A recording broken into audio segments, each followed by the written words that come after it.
Assalamualaikum, selamat pagi teman-teman. Pada pagi hari ini saya berkesempatan berkunjung di rumah Bang Made Susana, salah satu duta petani milenial Kalimantan Timur yang bergerak di bidang jamur tiram, budidaya jamur tiram. Jadi kita akan coba sedikit mengulik, bertanya dan diskusi. Ada diskusinya nggak ya? Ya intinya kita mau ngobrol bareng sedikit dengan Bang Made. Kita akan tanya-tanya terkait dengan usaha beliau di bidang pertanian ini, yaitu jamur tiram dan lain-lain. Nanti kita diskusi, mungkin akan melebar atau akan fokus ke masalah perjamuran. Kita lihat saja nanti.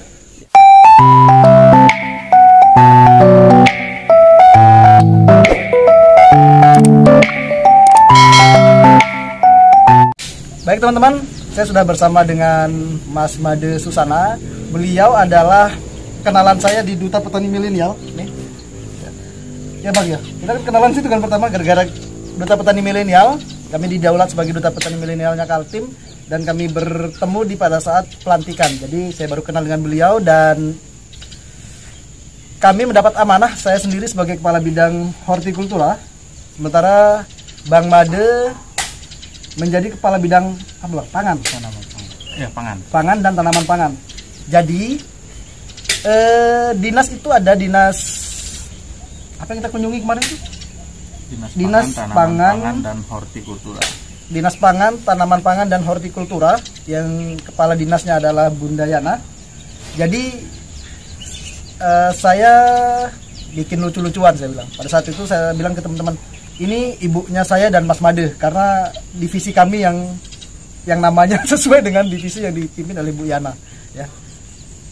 Pangan dan tanaman pangan serta hortikultura. Oke. Mungkin pertama pertanyaannya, gimana ceritanya Mas Made bisa terhimpun menjadi Duta Petani Milenial Kaltim itu, Bang?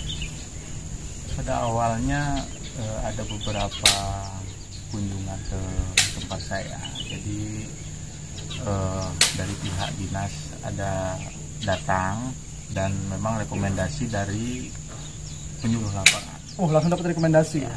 Lapangan. Jadi penyuluh lapangannya yang menghubungi duta yang ada pada saat itu hanya Mas Fadil dan rekan-rekan.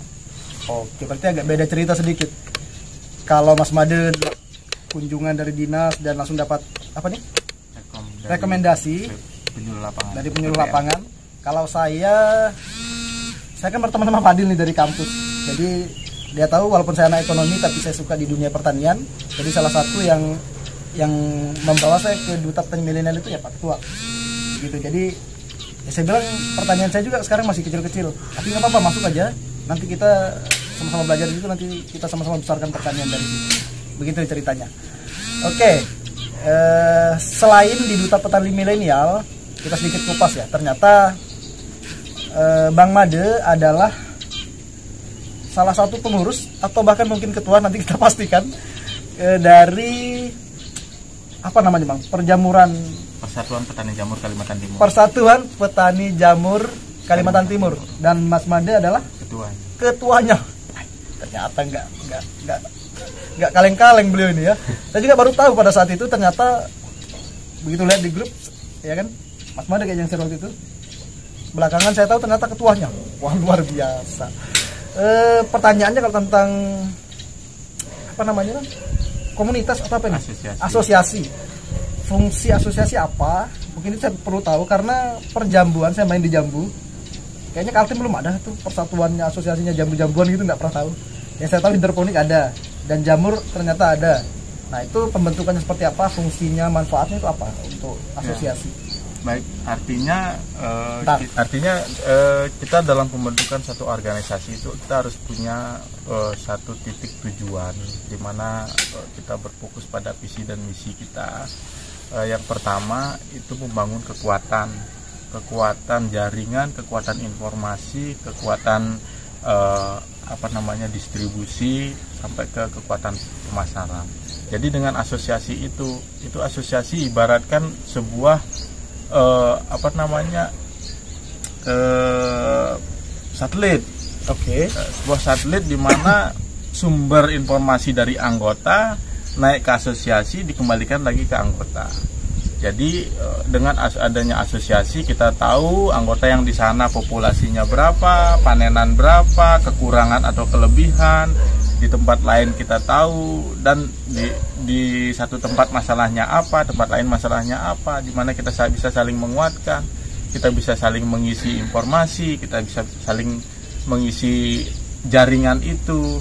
Di satu titik umpamanya dia kekurangan, titik yang lain ada kelebihan, kita tidak terjadi overpopulasi dan lain-lain. Itu sih secara garis besar. Kita bisa berbagi masalah, kita bisa berbagi informasi, kita berbagi akses dan lain-lain, dan juga memudahkan hubungan dengan dinas terkait. Oke, berarti tujuan pembentukan asosiasi adalah untuk kebaikan anggota sendiri, ya kan? Dan juga itu kalau horizontal lah sama anggota. Ya, sama anggota. Sementara untuk ke atas, kalau kita terkumpul dalam asosiasi itu lebih memudahkan. Atau memang ada perintah dari atas untuk membentuk asosiasi atau gimana? Sebenarnya kalau kita di petani jamur ini bukan ada perintah dari atas atau gimana, memang muncul dari kita sesama petani. Sesama petani ngumpul, kita mempunyai banyak sekali masalah, banyak sekali tantangan, banyak sekali rintangan yang kita hadapi. Nah, dengan itu, dengan kebersamaan kita bisa mengurai itu semua. Jadi satu pengalaman berbagi dengan yang lainnya, yang lain juga tentu memiliki pengalaman. Nah, di situ kita berkolaborasi, dan ternyata sambutan dari Bunda kita Ibu Yana ternyata luar biasa sekali dengan kita membentuk asosiasi ini, karena sangat membantu. Karena selama ini petani jamur sebenarnya kan enggak seperti petani padi, enggak seperti petani hortik, enggak seperti petani artinya perkebunan dan lain-lain. Kita tentunya menyebar. Di satu daerah kadang-kadang hanya satu orang, dua orang, dua orang. Nah, tentu itu menyulitkan pendataan dari pihak dinas. Dengan adanya asosiasi ini, tentu kita bisa memberikan akses informasi apa sih yang menjadi program di dinas, bisa kita turunkan ke anggota yang sebarannya saat ini udah hampir di seluruh kabupaten kota. Oke, terkait dengan pembentukan ini Bang, ada nggak? Kurang tahu ya, kalau dulu saya pernah tergabung di asosiasi TIN, tapi kayaknya masih belum sampai ke tentang dinas lah. Artinya petani-petani TIN Kaltim itu sempat berkumpul alasannya. Tetapi ada orang-orang tertentu yang nggak mau kumpul, entah apa alasannya. Nah, kalau di petani jamur ini, apakah ada orang-orang seperti itu mungkin yang nggak mau gabung, entah alasannya apa mungkin gitu? Secara garis besar, kalau yang namanya petani nih ya, pasti mau bergabung.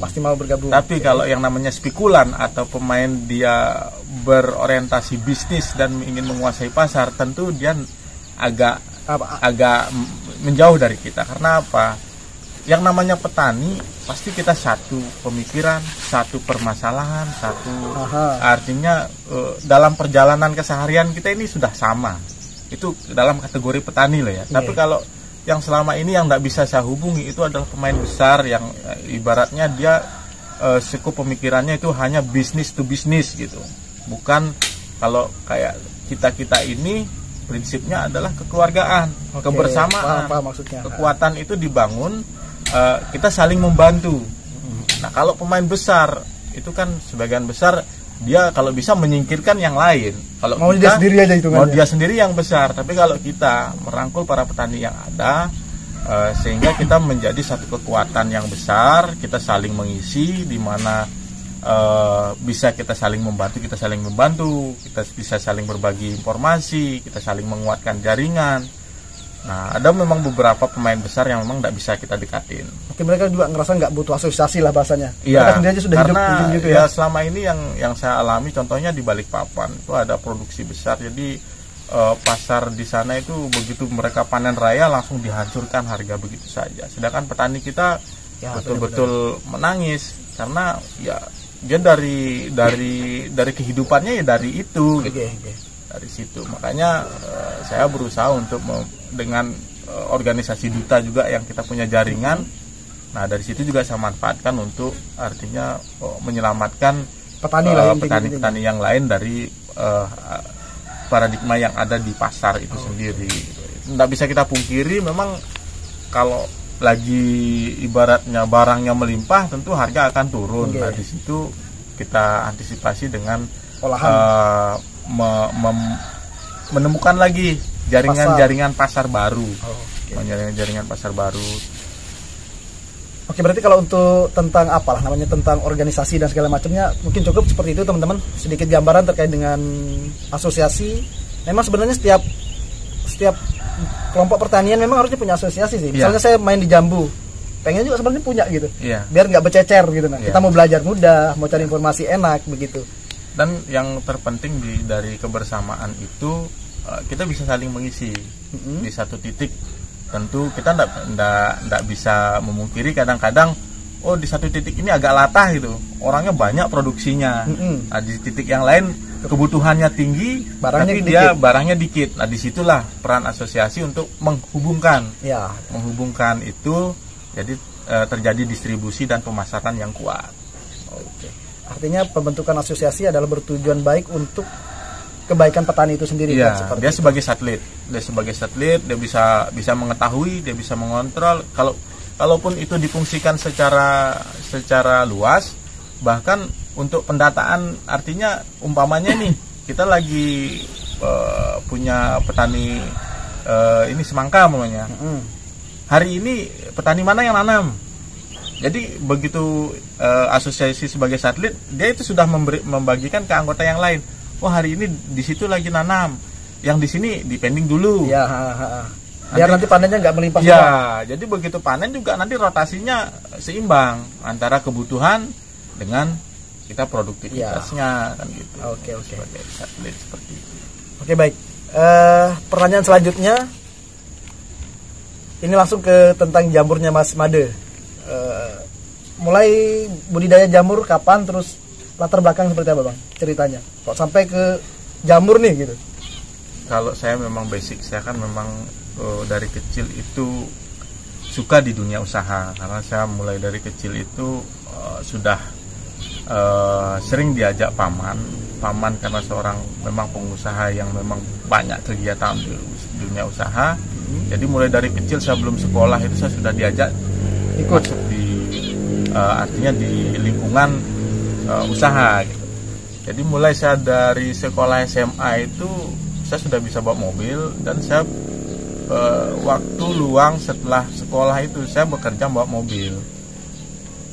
Ada orang nyuruh cari pasir, saya cari pasir. Ada orang minta air, ya saya bawakan air. Ada orang minta apa aja lah yang bisa kita layani dengan waktu terbatas setelah pulang sekolah, ya kita layanin. Oke, menumbuhkan jiwa itulah. Iya. Biar usahanya. Masuk kuliah juga, saya sempat kuliah di Poltek, juga sambil kerja, sambil bawa mobil ke kuliah tuh bawa mobil pick up, sambil pulang kuliah langsung kerja.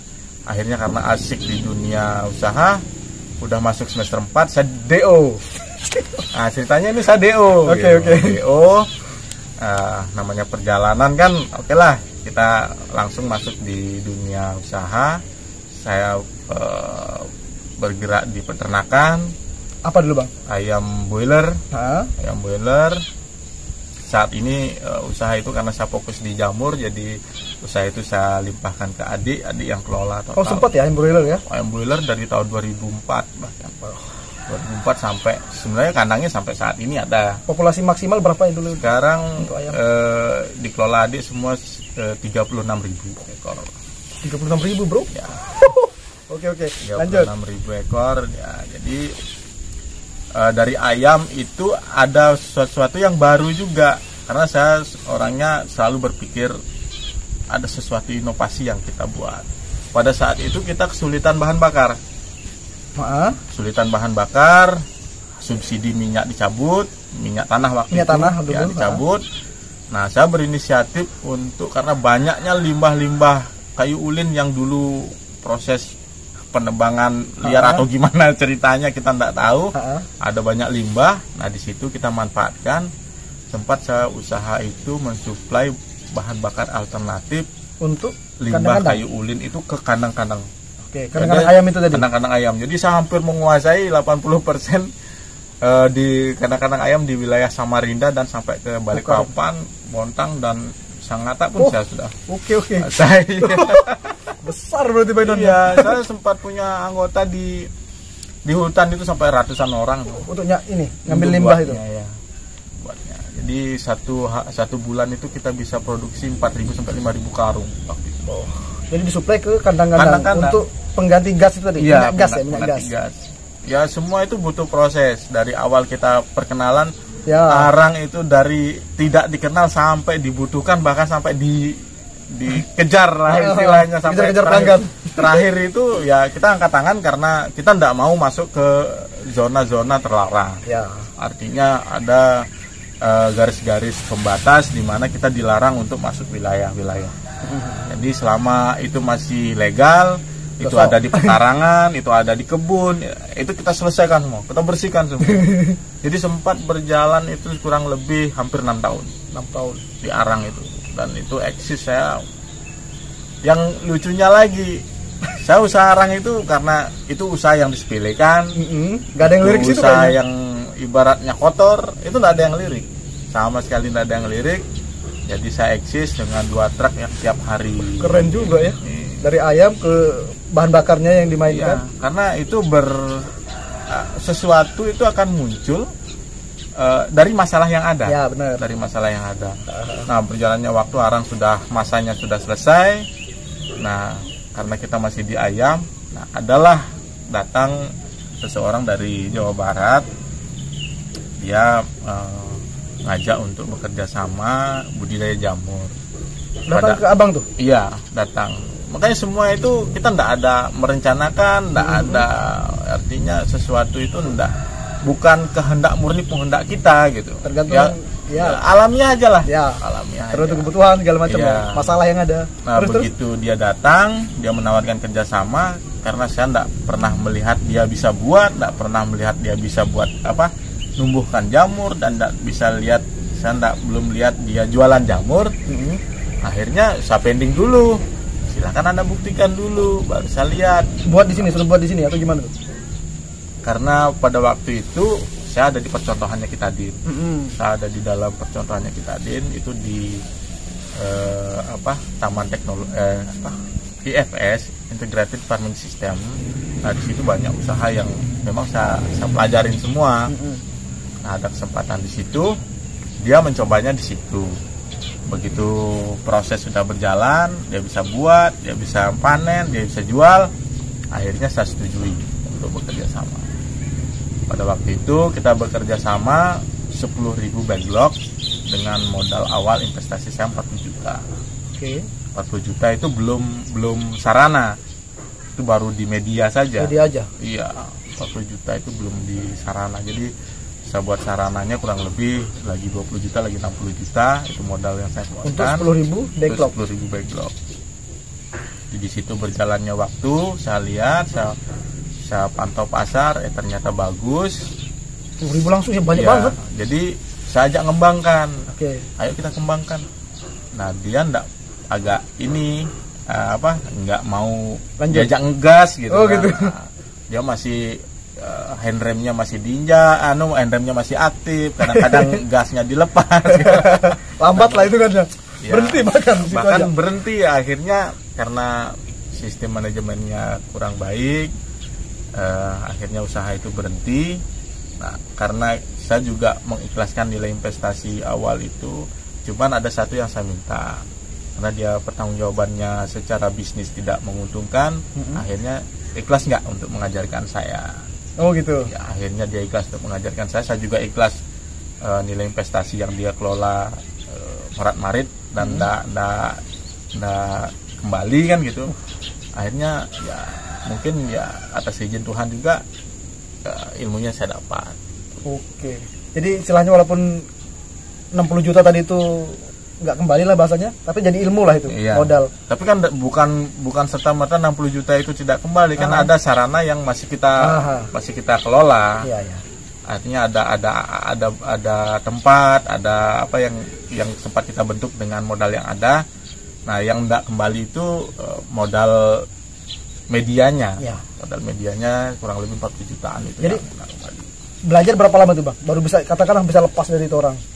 Sebenarnya kalau masalah belajar itu kan tergantung niat kita. Dengan melihat pun kita bisa Bisa, belajar. ya? Dengan ngobrol tergantung niat kita mau nangkap ilmunya apa enggak. Kadang-kadang kita pancing dengan obrolan aja sudah satu. Kadang-kadang sekian poin sudah kita dapat. gitu ya. Dengan obrolan, dengan kita berkunjung ke teman, dengan ini kita ya memang banyak teori ya, pengetahuan itu kan bukan sesuatu yang baku ya. Ya, berkembanglah terus ya. Terus berkembang menyesuaikan tempat, menyesuaikan situasi, menyesuaikan kondisi. Karena pengetahuan tidak ada sesuatu yang baku. Ya. Ya akhirnya kita berkembang, kita bisa mengembangkan, tentu dengan proses pembelajaran yang tiada henti. Ya. Dengan kegagalan tentu, karena saya juga biasa mengalami sesuatu yang ibaratnya rugi ya biasa, untungnya biasa. Jadi menghadapi itu udah tangguh lah. Sudah biasa. Biasa kan gitu. Okay. Les, ada bantu pertanyaan, Les?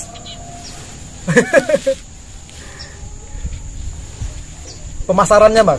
Pemasaran dari hasil kita kan sudah nanam nih. Nah, itu pemasarannya awal-awal sampai sekarang seperti apa? Terbentuk pasarnya lah, bahasanya begitu. Sebenarnya untuk jamur ini kita masih sangat terbuka besar di pasar selama kita bisa mengedukasi konsumen kita. Aha. Jamur ini adalah sesuatu yang istimewa. Istimewa harusnya. Iya, kita banyak orang juga yang takut kan konsumsi jamur.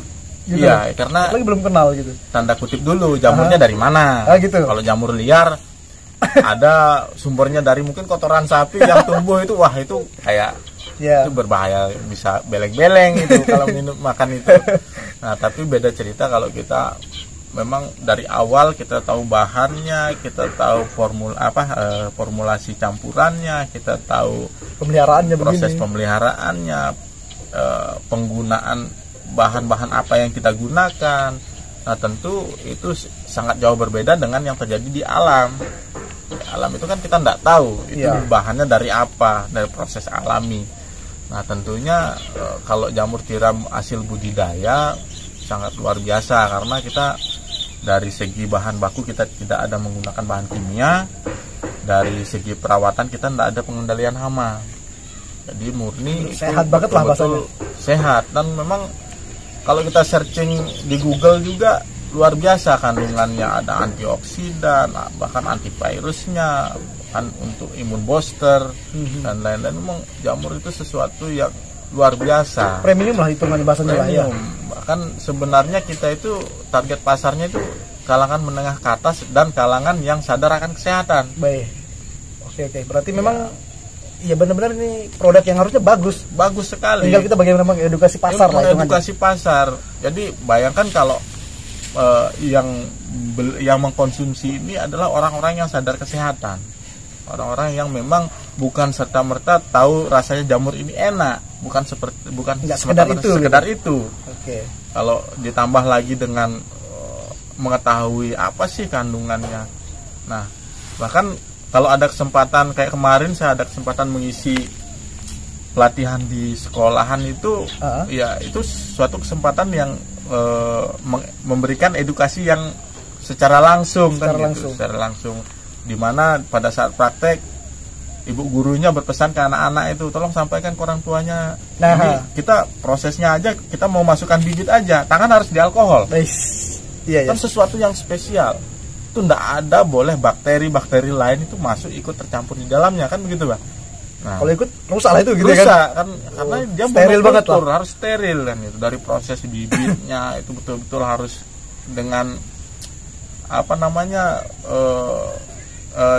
cara-cara khusus kan gitu. Itu sesuatu yang luar biasa. Jadi kalau konsumen kita paham, dia tidak hanya menikmati rasanya yang lezat, tapi manfaat dari itu. Manfaatnya terus sadar sehatnya itu. Sadar sehatnya. Jadi kalau pengen makan daging, dialihkan ke jamur, sehatnya dapat, rasa dagingnya dapat. Ya. Ini sayuran tapi bisa jadi rasa daging. Makanya teman-teman yang vegetarian yang nggak mau atau nggak boleh makan daging, ini alternatifnya nih. Dan rasanya memang kayak daging, kadang-kadang kayak daging ayam gitu, disuir-suir tuh kayak daging ayam nih. Mana? Dan yang ini lagi, kalau diolah dia itu ngikutin bumbunya gitu. Contohnya kayak kita buat pentol nih, karena dia bisa jadi pentol ya, pentol jamur ya. Pernah dengar juga pentol jamur. Pentol, nugget, terus yang enak itu sate. Sate? Iya, di sate. Wah, luar biasa itu. Belum pernah makan sate jamur. Terus saya masih mau ini sebenarnya mengembangkan, ternyata saya searching di Google itu tepung jamur itu luar biasa. Ditepung. Jadi jamur segar dijemur sinar matahari dengan alat kaca itu, terus di bawah ada saringan.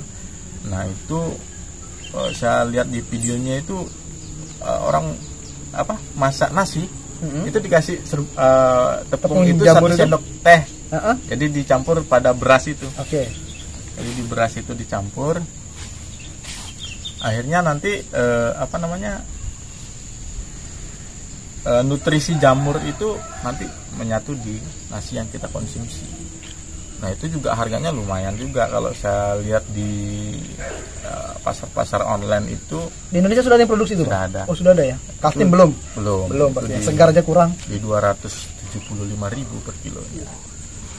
Cuman ya lebih dari 10 kilo jadi sekilonya. Itu prosesnya lagi.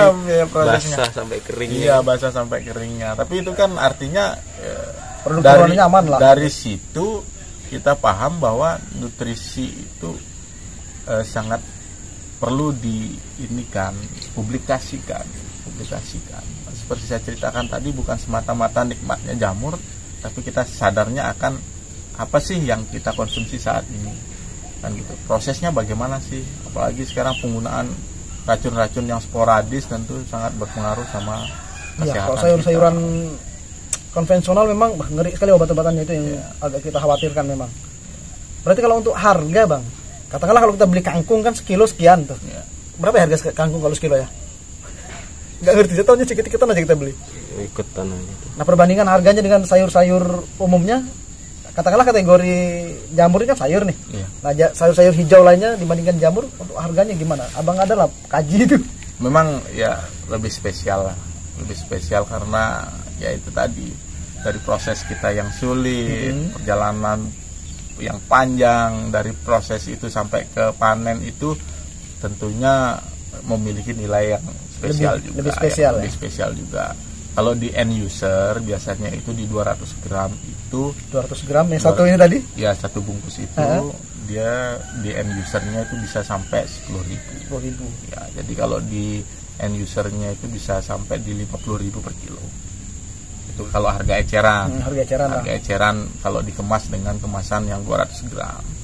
Kalau di kumbung biasanya, kalau di kumbung itu ada di kota itu di kisaran 30 sampai 35.000 itu kemasan per kilo. Per kilonya. Ya memang kalau kita dapat jamur itu memang saya pribadi sih, kalau saya dapat di warung-warung kadang kan jarang ada tuh bang. Jarang ada di toko-toko warung-warung dalam gang gitu, jarang sekali ada. Jadi kalau pas dapat itu memang ada rasa, oh ini sayur premium nih, sayur spesial kayak gitu. Ya jamur memang kayaknya pertama orang mungkin belum tahu banyak jamur, mereka nggak suka karena nggak tahu. Nanti kalau sudah tahu ketagihan. Ya, saya ketagihan jamur. Jadi kalau ada jamur di toko-toko, di warung sayur, wajib dibeli tuh bang, wajib dibeli. Itu jadi, masih limited edition. Ya, limited edition. Tentu kita membesar ini kan tentu penopangnya pasar. Dari awal kita yakin bahwa kita punya pasar yang besar itu tolak ukurnya dari kampung di rumah sini. Ceritanya ada seorang yang berjualan keliling yang memulai mengenalkan jamur ke konsumen ini mulai dari 1 kilo dalam 1 hari. Dia khusus keliling jualan jamur aja, campur sama sayur lain. Sayur lain. Oke, ada jamur sekalian. Ada jamur gitu. Mulai perkenalan sehari itu dari 1 kilo, tidak sampai 1 bulan ya, dia bisa minta ke kita itu di 8 kilo per hari. Per hari, dari 1 kilo itu pertama. Dari 1 kilo. Nah dari situ saya punya keyakinan besar bahwa kita harus ngembang nih, karena artinya dari rute yang dia punya segitu aja itu kan. Dari rute yang dia punya, dari 1 kilo per hari sudah jadi 8 kilo per hari, itu dari skup desa loh ya. Dari desa. Tentu kita lihat potensi ke kota dengan jumlah orang yang begitu banyak, itu dengan kebutuhan yang begitu besar. Kota banyak lagi sekitar sini kan? Ya itu, makanya disitulah tentu saya mengajak petani-petani yang lain juga untuk terus mengedukasi tentang apa sih yang kita bisa produksi ini, apa sih yang kita bisa sajikan ini ke konsumen kan gitu. Itu sesuatu yang luar biasa, dan memang butuh kita bergerak bersama untuk menyadarkan artinya tentang produk kita ini memang dibutuhkan oleh tubuh kan gitu. Oke, Bang Made kalau nggak salah dia kan punya banyak kumbung di sini nih. Nah ternyata beliau juga punya kumbung di beberapa kota, atau akan punya juga di kumbung di beberapa kota, kerjasama dengan beberapa teman seperti itu. Ada ceritanya Bang gimana tuh? Boleh mungkin diinformasikan, sudah ada berapa titik Abang punya kumbung lah bahasanya? Saat ini kita sudah menjalin kerjasama kemitraan di 2 kota, itu di Balikpapan dan di Sangatta. Itu yang sudah ya? Yang sudah jalan itu? Sudah jalan. Yang lagi proses di Bontang lagi proses sama Mas Lutfi ya, kabarnya ya. Sementara itu, jadi kita selain untuk menguatkan jaringan yang ada, kita juga menguatkan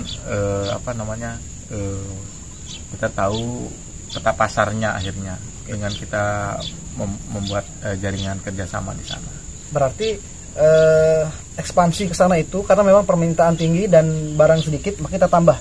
Maka Abang bikin di sana tuh begitu? Iya, kita support anggota yang di sana atau kita membuat anggota baru dengan tujuan ya agar di satu titik, umpamanya di wilayah saya kan Kertabuana ini pemasarannya di Samarinda, jangan sampai produksi kita cuma numpuk di satu titik, sedangkan di titik-titik kota lain itu kebutuhan masih banyak, sedangkan produksinya masih kurang. Lebih baik media itu kita oper ke sana. Selain menjaga pasar di Samarinda juga, kita juga dapatkan pasar di tempat-tempat yang memang kebutuhannya masih belum tercukupi. Oke, berarti katakanlah misalnya nih, misalnya nanti di Wahau, kan Wahau belum ada nih, atau sudah ada Bang?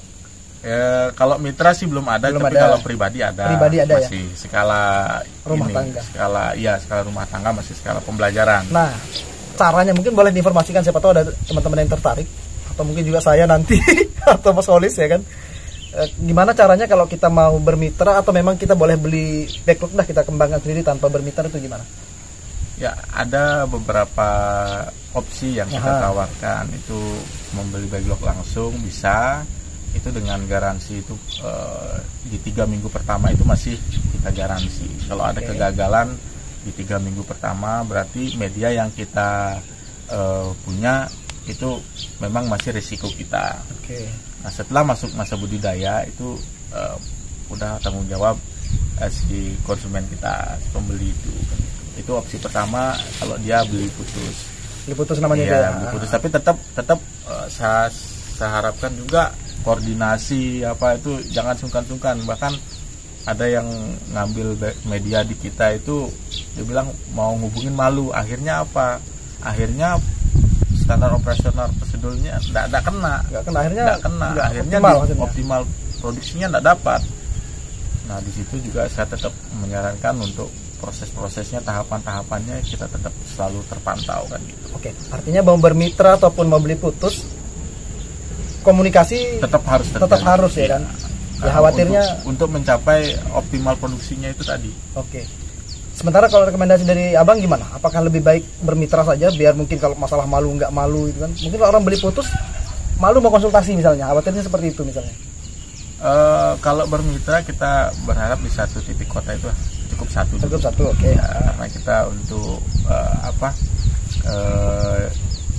jangan sampai sesama mitra kita itu di satu kota berantem ya bahasanya.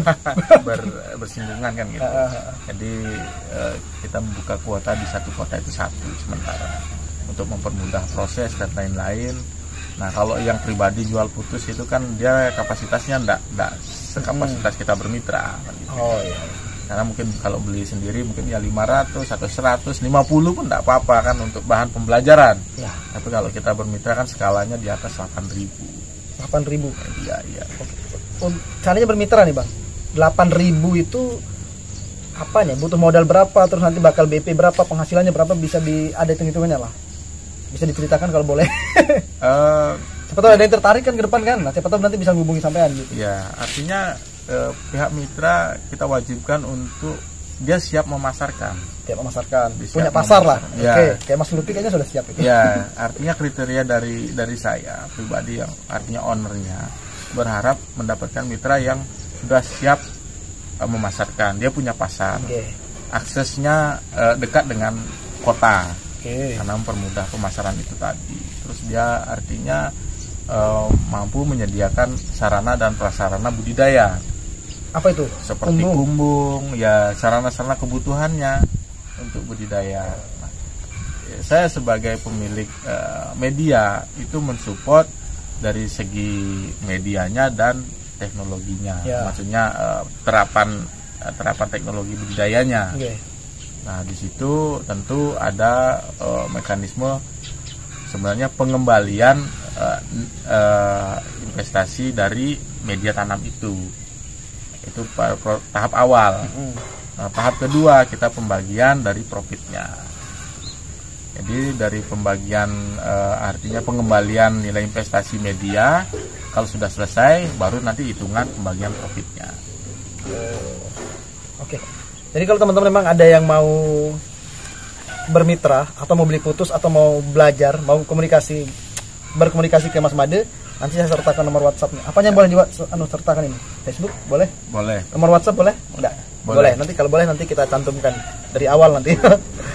Kalau teknik budidayanya kayaknya terlalu detail ya. Kalau teknik budidaya itu sebenarnya di masing-masing lokasi itu akan berbeda sekali. Oke, sedikit kita dengar penjelasan terkait dengan teknik budidaya. Seperti apa syarat tumbuh segala macamnya jamur tiram lah. Ya. Mungkin kita ceritakan sedikit, Bang. Kalau jamur tiram itu kan identik dengan kelembabannya. Kelembaban, suhu yang rendah. Nah, kalau kita sudah mendapatkan suhu yang rendah, terus kelembaban yang tinggi, tentu potensi itu akan tercapai. Itu berarti syarat tumbuhnya itu yang penting ya. Lembabnya tinggi, suhunya rendah. Okay. Makanya kita menggunakan atapnya itu atap daun. Ya benar. Biar kurang panas kan dia. Biar kurang panas. Selain harganya juga murah ya, juga sangat efektif dan memang bisa menciptakan suasana di dalam kubung itu sejuk. Nggak harus gelap ya. Dulu saya pernah dengar cerita dia harus gelap gitu. Jadi masuk pakai senter, dulu saya lihat di YouTube gitu. Memang kalau gelap sih iya sebenarnya, cuman kan untuk mempermudah kita proses ininya juga di dalam kubung juga ya kita bisa ini kan agak terang dikit sih, tidak apa-apa. Iya. Yang penting dia enggak triknya langsung masuk gitu. Karena merugikan kita nutrisi itu gampang menguap gitu, karena panasnya masuk.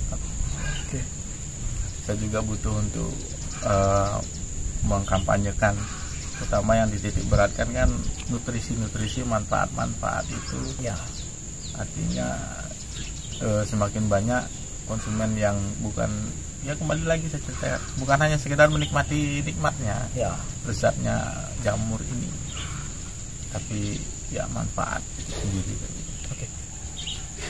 Oke teman-teman, jadi mungkin itu dulu pembahasan kita terkait dengan dunia jamur tiram untuk yang ada di Kalimantan Timur ya, yang insya Allah ini sudah dikomandani oleh salah satu duta petani milenial kita, Mas Made. Jadi untuk terakhir Mas, mungkin pesan-pesan sampean untuk para milenial, karena kita juga sebagai duta kan, ya, baik tentang jamurnya ataupun umum tentang pertaniannya seperti itu. Silakan. Pesan saya kepada para milenial, keluarlah dari zona nyaman. Kita punya kemampuan yang luar biasa, kita punya inovasi yang luar biasa, kita punya peluang yang luar biasa di dunia pertanian. Karena bukan serta-merta kita